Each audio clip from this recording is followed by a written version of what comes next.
High সবাইকে। আজকে চলে গেছিলাম মামা বাড়িতে। হ্যাঁ, মামা আজকে অনেক বড় দায়িত্বটাই আমাকে দিল। তার ফুচকার আলুটা আর টক জলটা নাকি আমাকেই মাখতে হবে। তো দেখো তোমরা আমি কিভাবে মাখাই।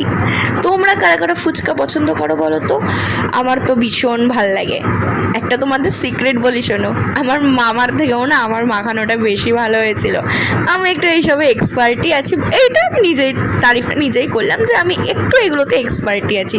কারণ আমি টক খেতে এত ভালোবাসি যে আমি খুব ভালোভাবে এগুলো করা শিখে গেছি বা বানানো শিখে গেছি। আর টক জলটা দেখে কার কার লোভ আসছে? হ্যাঁ, আমার তো ভীষণ আসলো যখন আমি করছিলাম না, আমার তখনই লোভ এসেছিলো, কিন্তু আমি খাইনি। আমি সবার শেষে একদম খেয়েছি। আর দেখো আমার মা মামা সবাই খেয়ে বলছে, রিয়াকশানটাও দিয়েছে এখানে।